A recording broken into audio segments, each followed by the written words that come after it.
Here's a quick introduction to the simulation environment for the carbon dioxide modeling activity.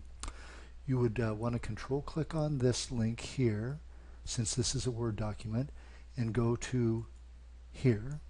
And this may take a little bit of time to load because there's a Java activity embedded in this.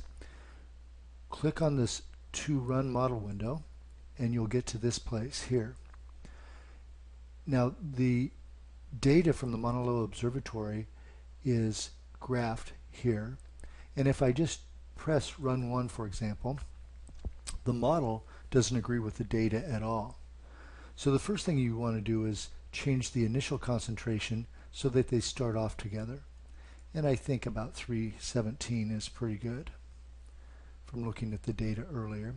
If I press Run 2, it does the same thing as Run 3, but or Run 1, Run 3, just a different color.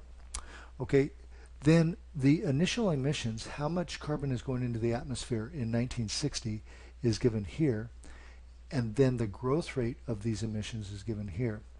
What you'll want to do is adjust this number so that the first 5 to 10 years of data agrees with the model pretty well.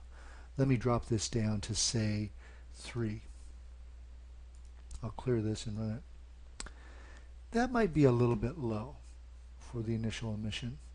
And then you can use this number here, the growth rate, to get this to curl up and come back closer to the observation.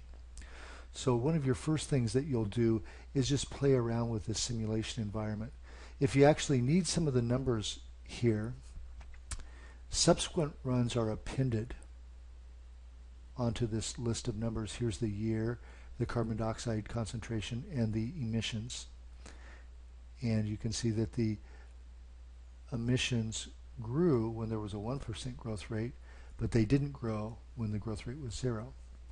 But if I want some of those numbers, my best way to do it is to clear this and then run this so that the numbers that are on top are the latest run. And then I can look down. For example, in 1990, the carbon dioxide concentration predicted by the model would be 338.6, and the emissions at that time would be 4, which obviously is too low.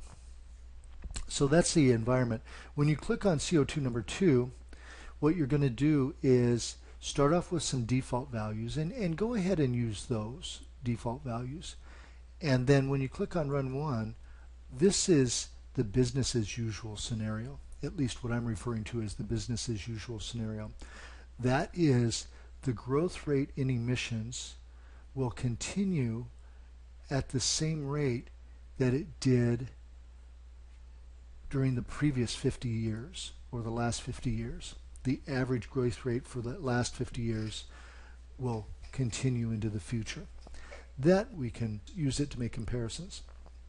Okay, you can increase the scenario, increase the emission scenario, or decrease it, or play around with that. So, but this is what we'll use the CO2 number 2 for future emissions. Okay, I think you should be in pretty good shape now to get rolling on the lab.